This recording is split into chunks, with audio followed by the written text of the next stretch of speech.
आज हम लोग साइकेट्रिक नर्सिंग के अंदर दी मेंटल हेल्थ टीम के बारे में डिस्कशन करेंगे। मेंटल हेल्थ टीम एक ग्रुप ऑफ मेंबर क्या होता है, एक टीम क्या होती है, ग्रुप ऑफ मेंबर होता है जो कहीं ना क्या करते हैं, जो साइकिट से रिलेटेड ट्रीटमेंट प्रोवाइड करते हैं या मेंटली इल जो पेशेंट है उनको एक better care better treatment provide करने में हेल्प करते हैं। उसको हम क्या बोलते हैं, मेंटल हेल्थ टीम। एक ऐसा ग्रुप या एक लोगों का एक ऐसा ग्रुप जिसकी हेल्प से हम जो मेंटली इल पेशेंट है या मेंटल हेल्थ से रिलेटेड जो भी टेक्नोलॉजी है, न्यू ट्रीटमेंट है या मेथड है उसको ईजिली अप्लाई कर सकें, उसको हम क्या बोलते हैं, मेंटल हेल्थ टीम। तो हम इसमें देखते हैं एक मेंटल हेल्थ टीम में कितने मेंबर्स होते हैं जो प्रॉपरली जो मेंटली इल कंडीशन सफ़र करने वाले पेशेंट को ईजिली हम ट्रीट कर सकते हैं, उसकी कंडीशन को इम्प्रूव कर सकते हैं। हम इसमें वन बाई वन देखते हैं कि कौन कौन से मेंबर होते हैं और क्या उनकी क्वालिफिकेशन होती है और क्या उनका वर्क होता है, उसके बारे में डील करें। तो फर्स्ट हम देखते हैं एक साइकेट्रिस्ट क्या होता है, एक साइकेट्रिस्ट होता है जिसमें क्या होगा, साइकेट्रिस्ट इसमें क्या किया होगा, graduation and post graduation complete होगा, इसका क्या होगा, ग्रेजुएशन एंड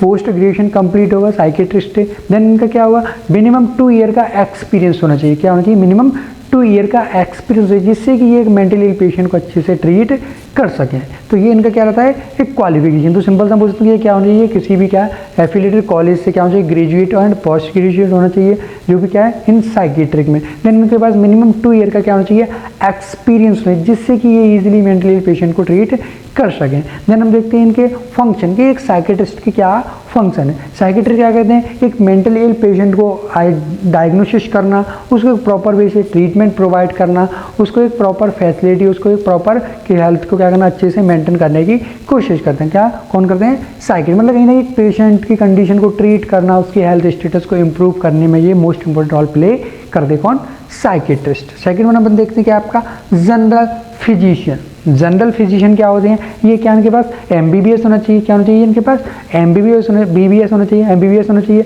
नेक्स्ट इनके पास क्या होना चाहिए, मिनिमम 1 to 2 ईयर का क्लिनिकल एक्सपीरियंस होना चाहिए। मिनिमम कितना होना चाहिए, 1 ईयर का क्लिनिकल एक्सपीरियंस तो होना चाहिए जिससे कि ये पेशेंट को अच्छे से डील, अगर इनके अगर कोई भी आपका कोई भी एक जनरल कंडीशन है, जनरल कोई भी किसी भी टाइप का डिसीज है उसको ईजिली ट्रीट कर सकें। तो इनका मेन फंक्शन क्या रहेगा, इनका फंक्शन अगर देखा जाए जनरल फिजिशियन का क्या है कि जनरली किसी भी पेशेंट को किसी भी टाइप का डिसीज देखने को मिल रहा है, उसको हेडेक है, बॉडी पेन है या किसी भी टाइप का वुंड हो गया या कोई भी फ्रैक्चर, मतलब किसी भी टाइप का एक जनरल कंडीशन हो उसको ट्रीट करने में ये क्या करते हैं, मोस्ट इंपॉर्टेंट रोल प्ले करते हैं। जैसे फीवर आ गया, कफ है, वॉमिटिंग है, स्टमक, इस टाइप की किसी भी टाइप की कंडीशन है तो उस समय ये क्या करते हैं, उस पेशेंट को इजीली ट्रीट कर सकते हैं। सेकंड थर्ड वन देखते हैं क्या आता है, क्लिनिकल साइकोलॉजिस्ट। तो क्लिनिकल साइकोलॉजिस्ट क्या होता है, इनके पास क्या होना चाहिए, ग्रेजुएशन होना चाहिए, क्या होना चाहिए, ग्रेजुएशन होना चाहिए किसमें, इन साइकोलॉजी में, किसमें होना चाहिए, ग्रेजुएशन इन साइकोलॉजी में होना चाहिए। देन इनके बाद अगर पॉसिबल तो एक्सपीरियंस तो और अच्छा अगर नहीं है तो इतना कोई डरावना, बट कहीं ना कहीं इनको मिनिमम 1 ईयर का क्या होना चाहिए, एक एक्सपीरियंस जिससे कि ये पेशेंट के साथ अच्छे से डील कर सके और एक पेशेंट को अच्छे से साइकोलॉजी को समझ सके। तो इनका अगर फंक्शन देखा जाए कि क्लिनिकल साइकोलॉजिस्ट का फंक्शन क्या होता है कि जो पेशेंट मेंटली पेशेंट उसके लिए एक प्रॉपर एक साइकोलॉजिकल क्या करना, असेसमेंट करना जिससे कि हम पेशेंट की कंडीशन को असेस कर सकें, उसकी कंडीशन की असेसमेंट के बेस पर उसको एक प्रॉपर ट्रीटमेंट प्रोवाइड कर सकें, उसको एक बेटर केयर दे सकें। तो ये किसका फंक्शन रहता है, क्लिनिकल साइकोलॉजी। मतलब ये क्या करता है कि पेशेंट को असेस करने में, उसकी साइकोलॉजी को समझने में हेल्प करते हैं जिससे कि साइकोलॉजी को समझ सकते हैं और उसको एक प्रॉपर वे से ट्रीटमेंट और केयर प्रोवाइड कर सकते हैं और उसको प्रॉपरली जो नीड है उस टाइप की थेरेपीज प्रोवाइड कर सकते हैं। वो किसका फंक्शन है, आपका क्लिनिकल साइकोलॉजिस्ट। नेक्स्ट हम देखते हैं मेंटल हेल्थ नर्सिंग। तो मेंटल हेल्थ नर्सिंग तो मतलब कहीं ना कहीं एक नर्सेज इनके पास क्या होना चाहिए, एक क्या होना चाहिए, पोस्ट ग्रेजुएशन होना चाहिए किसमें, इन साइकेट्रिस्ट में क्या होना चाहिए, या कोई ना कोई एक डिप्लोमा होना चाहिए किसमें, इन साइकेट्री का कोई डिप्लोमा या इनके क्या होना चाहिए, पोस्ट ग्रेजुएशन होना चाहिए इसके अंदर साइकेट्री के अंदर।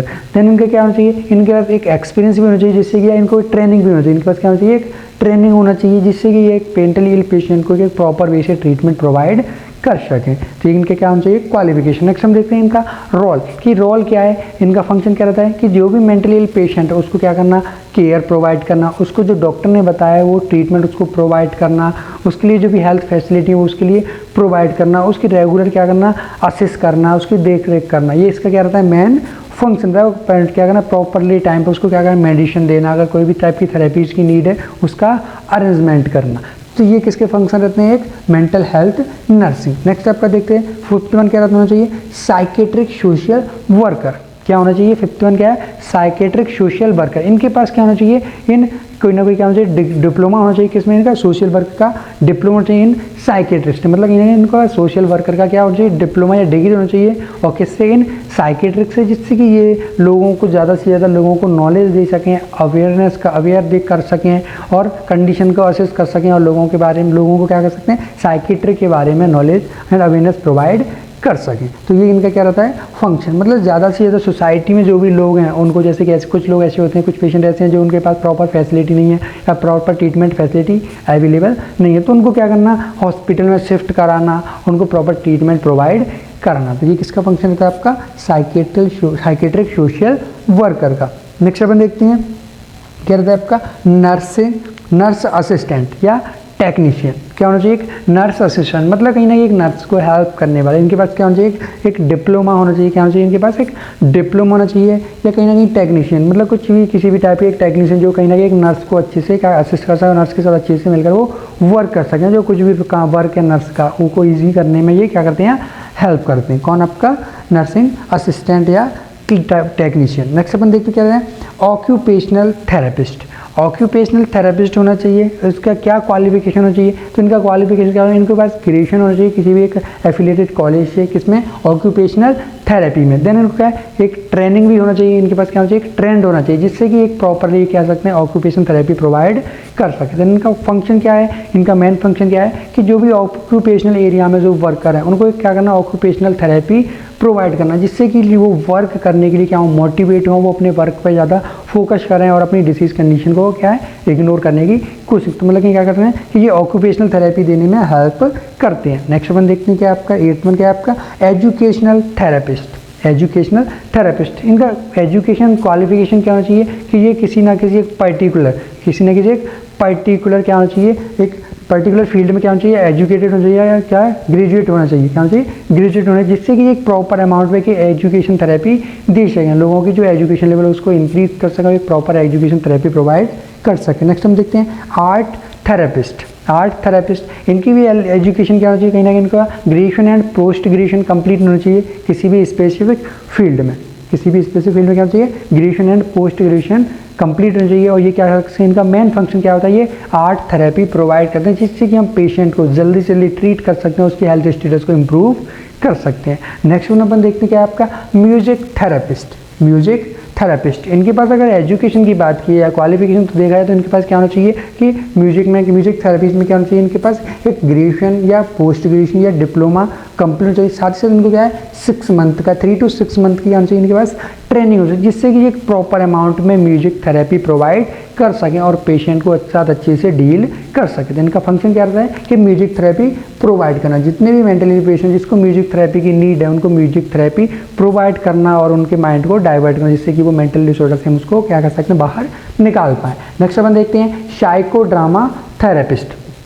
तो साइकोड्रामा थेरेपिस्ट ये भी क्या होना चाहिए, अगर एजुकेशन तो इनको भी क्या होना चाहिए, ग्रेजुएशन एंड पोस्ट ग्रेजुएशन होनी चाहिए, किसमें आपका ग्रुप थेरेपी में, मतलब साइकोड्रामा कहेंगे कि एक ग्रुप में कोई ना कोई थेरेपी प्रोवाइड करना, ये क्या करते हैं एक ग्रुप में लोगों को थेरेपी प्रोवाइड करना, एक ड्रामा टाइप का एक्टिविटी करना, जिससे कि ज़्यादा से ज़्यादा लोगों के अंदर जो स्ट्रेस है, डिप्रेशन, उसको हम क्या कर सकते हैं, रिड्यूस कर सकते हैं और मेंटल कंडीशन को क्या कर सकते हैं, मिनिमाइज करने में हेल्प करते हैं। नेक्स्ट हम देखते हैं रिक्रिएशनल थेरेपिस्ट। रिक्रिएशनल थेरेपिस्ट कुछ क्या है, मनोरंजन टाइप की एक्टिविटी है, जिससे कि उनके माइंड को हम क्या कर सकते हैं, डाइवर्ट कर सकते हैं। तो इनके पास क्या होना चाहिए, कोई ना कोई ग्रेजुएशन होना चाहिए, मिनिमम क्या होना चाहिए, ग्रेजुएशन तो होना चाहिए किसके अंदर, रिक्रिएशनल थेरेपीज के अंदर। और ये कहीं ना कहीं क्या करते हैं, इनका मेन फंक्शन क्या है, क्या करना, जो भी पेशेंट उनके माइंड को डाइवर्ट करना किसी भी टाइप की रिक्रिएशनल एक्टिविटी करा के। नेक्स्ट अपन देखते क्या है, प्ले थेरेपिस्ट। इनके भी पास क्या होना चाहिए, मिनिमम क्या होना चाहिए, ग्रेजुएशन होना चाहिए किसमें, प्ले थेरेपी में। और इनका मेन फंक्शन क्या है, मेन रोल क्या है कि ये प्ले थेरेपी प्रोवाइड करके पेशेंट की क्या है, बॉडी की जो एक्टिविटी उनको इम्प्रूव कर सकते हैं,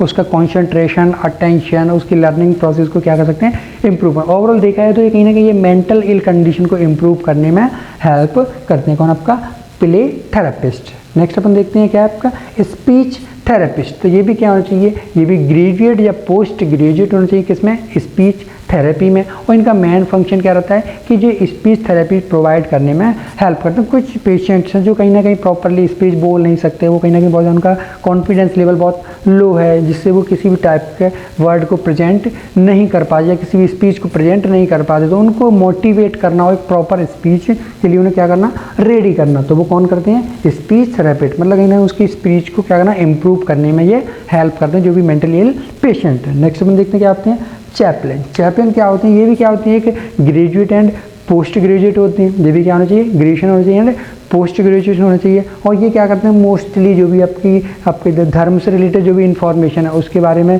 देते हैं, जो आस्था से रिलेटेड जो भी इन्फॉर्मेशन है उसको दें, जिससे कि जो माइंड में जो नेगेटिविटी सेट है उसको कम करना, उसको माइंड को क्या है पॉजिटिविटी बढ़ाना, इस तरह से क्या कर सकते हैं, वो पेशेंट को ईजिली ट्रीट कर सकते हैं। नेक्स्ट हम देखते हैं क्या होता है, डाइटिशियन। इनका भी क्या होना चाहिए, डाइटिशियन अगर एजुकेशन की बात की जाए तो इनमें क्या होना चाहिए कि कहीं ना कहीं ग्रेजुएशन कंप्लीट होना चाहिए, क्या होना चाहिए, इनका ग्रेजुएशन कंप्लीट होना चाहिए। देन इनको क्या मेन फंक्शन क्या रहता है कि ये क्या करते हैं, डाइट प्लान बनाते हैं। क्या बनाते हैं, डाइट प्लान, कि किस पेशेंट को किस टाइप का डाइट लेना है, जिससे कि हम उसकी हेल्थ को अच्छे से मेंटेन करके रख सकें और उसकी कंडीशन को अच्छे से इम्प्रूव कर सकें। तो ये रहते हैं इनके फंक्शन। तो आज हम लोगों ने क्या देखा, मेंटल हेल्थ टीम के बारे में देखा, जिसमें क्या है टोटल हमने 16 मेंबर्स के बारे में डील किया कि कौन कौन से होते हैं आपके। फर्स्ट वन क्या रहते हैं आपके, एक साइकेट्रिस्ट रहते हैं जो पेशेंट को ट्रीट करने में हेल्प करते हैं। जनरल फिजिशियन जो जनरल पेशेंट की जो कंडीशन है, फीवर है, एंजाइटी फीवर है, वॉमिटिंग है, स्टमक, इस टाइप की कंडीशन को ट्रीट करने में। क्लिनिकल साइकोलॉजिस्ट जो पेशेंट की साइकोलॉजी को असिस्ट करने में, साइकोलॉजी को लर्न करने में हेल्प करते हैं। नेक्स्ट है मेंटल हेल्थ नर्स, जो भी साइकेट्रिक पेशेंट है उनको प्रॉपर केयर या प्रोसीजर को अच्छे से अप्लाई करने में। देन हम देखते हैं साइकेट्रिक सोशल वर्कर, जो सोसाइटी के साथ वर्क करते हैं, जो भी पेशेंट उनको प्रॉपर अमाउंट में ट्रीटमेंट और उनके लिए प्रॉपर फैसिलिटी प्रोवाइड करना। देन आपका नर्स असिस्टेंट, ये क्या करते हैं, नर्स के साथ असिस्टेंट करते हैं और नर्स को असिस्ट करते हैं और कहीं ना कहीं पेशेंट को अच्छे से केयर देने में हेल्प करते हैं। नेक्स्ट आपका ऑक्यूपेशनल थेरेपिस्ट, ऑक्यूपेशनल थेरेपी देने में हेल्प करते हैं। Educational therapist, educational therapy provide करने में। Art therapist, art therapy provide करने में। देन आपका music therapist, music therapy provide करने में हेल्प करते हैं। देन आपका साइकोड्रामा थेरेपिस्ट, ग्रुप थेरेपी या साइकोड्रामा थेरेपी प्रोवाइड करने में हेल्प करते हैं। नेक्स्ट आपका recreational therapist, recreational therapy provide करने में हेल्प करते हैं। नेक्स्ट आपका प्ले थेरेपिस्ट, जो प्ले थेरेपिस्ट होते हैं वो प्ले थेरेपी प्रोवाइड करने में। स्पीच थेरेपिस्ट क्या करते हैं, ई स्पीच थेरेपी प्रोवाइड करने में हेल्प करते हैं। नेक्स्ट आपका चैपलिन, मतलब कहीं ना कहीं आस्था से रिलेटेड जो भी इंफॉर्मेशन है उसको प्रोवाइड करने में हेल्प करते हैं। नेक्स्ट में रहते हैं आपके डाइटिशियन, और डाइटिशियन मतलब एक डाइट प्लान को बनाने में हेल्प करते हैं। तो आज हम लोगों ने क्या मेंटल हेल्थ टीम के बारे में डील किया। आई होप आपको ये टॉपिक समझ में आएगा। अगर इस टॉपिक से रिगार्डिंग अगर आपको कोई भी डाउट है तो आप मुझे पूछ सकते हैं। देन इस टॉपिक एंड अदर टॉपिक्स के नोट्स के लिए डिस्क्रिप्शन बॉक्स में दिए लिंक पर क्लिक करें और ऐप को डाउनलोड करें। Thank you.